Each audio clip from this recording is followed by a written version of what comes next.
Estimados amigos, de seguir un poquito la conversación anterior, que estábamos hablando del culto a raíz del Congreso Eucarístico de Quito, que nos dio ocasión de hacer unas reflexiones.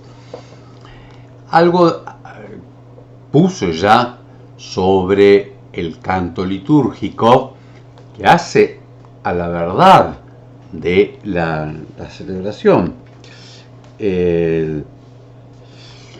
especialmente el canto del sacerdote, el del diácono. Hay que hablar un poquito de la forma musical. El canto, toda la liturgia es oración. Claro, una oración que se funda en la gracia de Dios, que por Jesucristo nos hace presente ante Él, el don del Espíritu Santo y la fe. O sea, lo que Cristo ha revelado. El orante es Cristo, la oración del Hijo ante el Padre, y bueno, la comunica en la iglesia y por las Escrituras. Pero en la oración litúrgica hay una unidad, por otra parte en toda música, entre el contenido, Padre nuestro, que estás en los cielos, y la forma musical. Esto no es un envase que cualquier cosa se puede poner adentro. Y la iglesia, razonable, por otra parte, como tienen todas las religiones, tiene una historia, con distintos ritos, con distintas formas, pero tiene cada rito tiene su oración y su forma musical.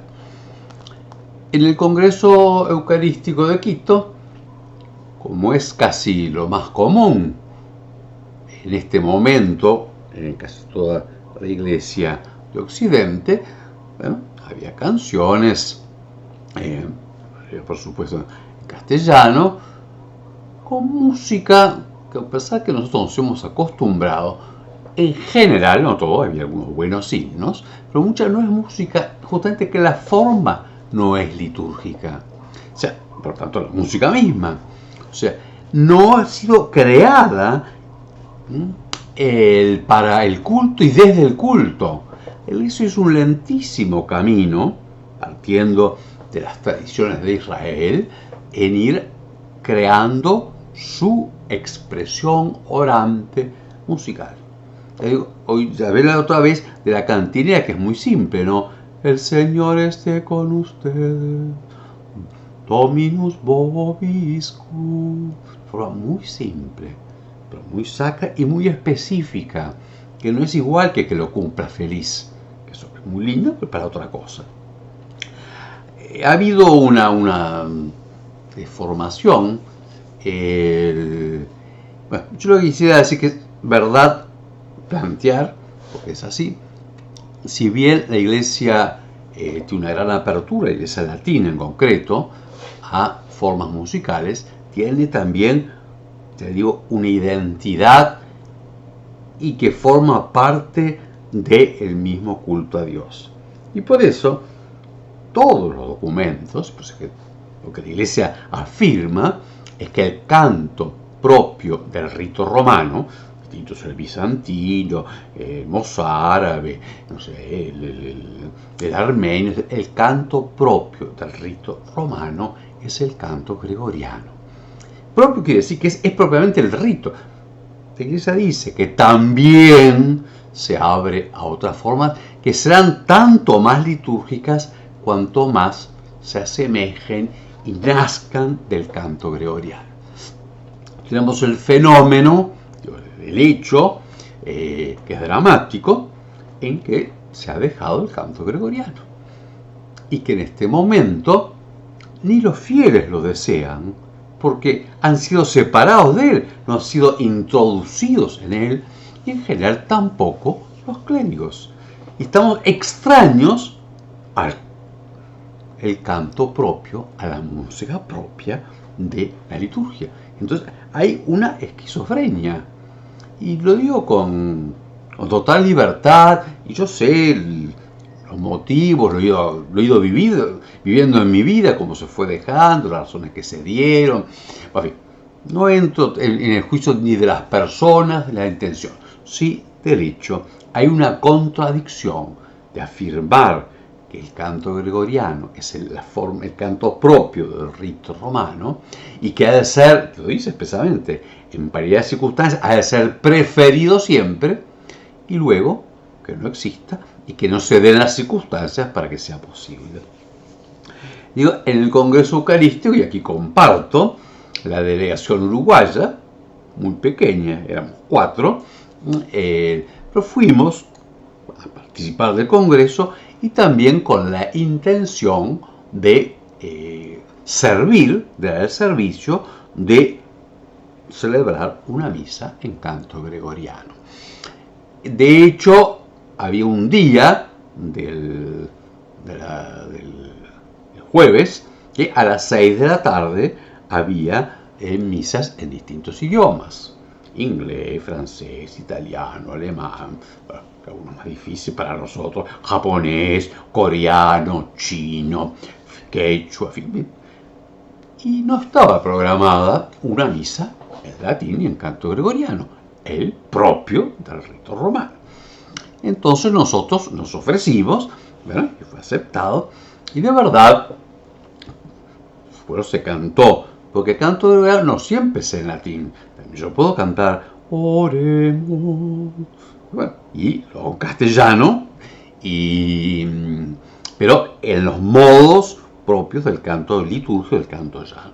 Y así, bueno, celebramos la misa toda cantada, con textos latinos, los propios, o sea, el introito, la liturgia de la palabra, el aleluya, el oferto de la comunión, y en castellano las oraciones, las lecturas, las plegarias.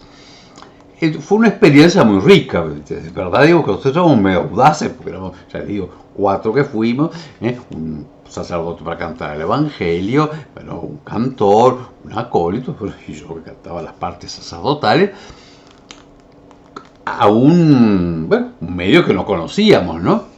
Nos ayudó mucho un monje español, Javier Flores, dominico de la abadía de Silos, así que con el canto, acompañando a Leonardo aquí con nosotros. Después, digo, había un buen número de acólitos para que se pudiera hacer toda la ceremonia, ¿no?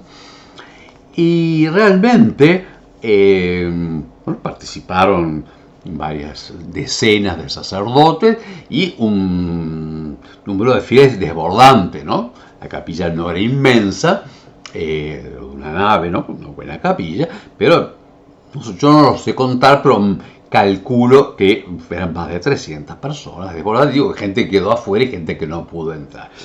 Pero nos acompañaron también 2 obispos del Paraguay, de modo que fue realmente una celebración muy rica, y en la cual se vio la riqueza del canto gregoriano, tanto en lo que se escucha, y sí, se ora uniéndose a la alabanza de la iglesia, escuchando, cuanto, las partes que participan los fieles, ¿no? El ordinario de la misa, el santo, como entre semana no había credo, el gloria, el santo, el Agnus Dei, el Cordero de Dios, el Padre Nuestro, el Pater Noster, realmente, y con qué profundidad.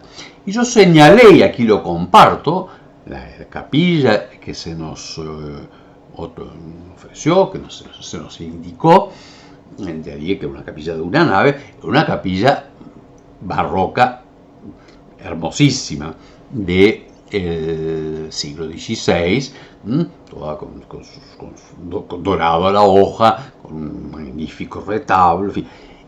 Y yo compartí, porque lo viví así, pero más que es verdad, esa capilla que es de gran visita turística, no fue hecha para el turismo.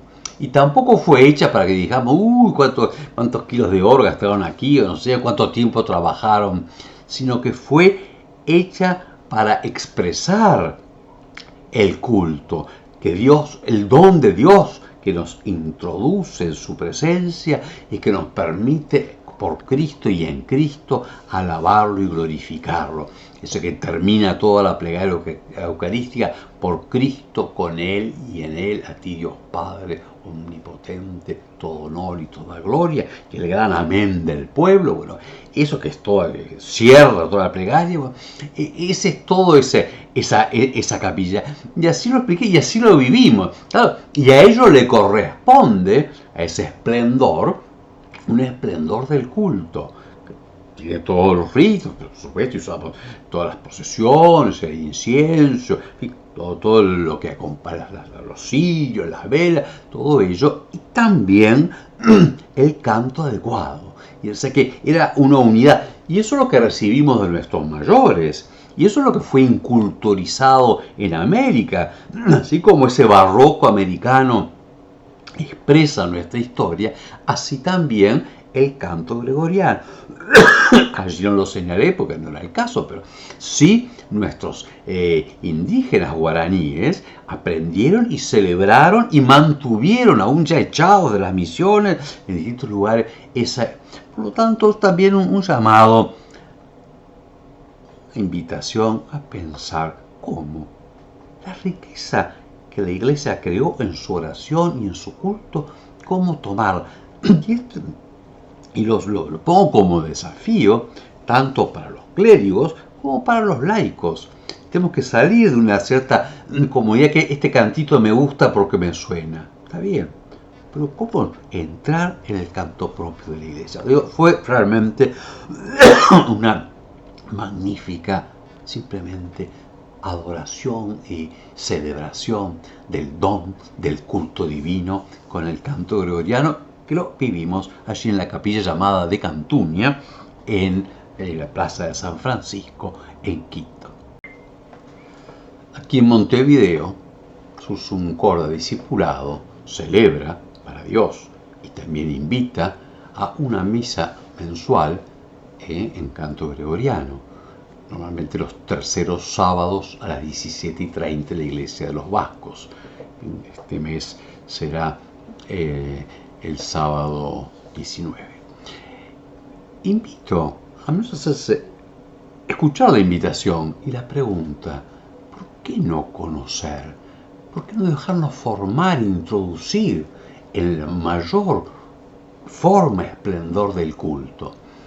Papa Francisco, en su carta sobre la liturgia, invita a la formación litúrgica de los fieles, y no solamente, con conferencias, sino principalmente a partir de la misma liturgia, de la misma celebración. Preguntamos, ¿por qué no hay el interés o el esfuerzo, o crece ese deseo de dejarnos con humildad? Sí, somos medio ignorantes, sí, no tenemos, hemos perdido, pero podemos adquirir. La Iglesia nos invita a entrar por la oración de la Iglesia en su mayor forma, en su forma más noble, que es el canto gregoriano. Alabado sea Jesucristo, sea por siempre bendito y alabado.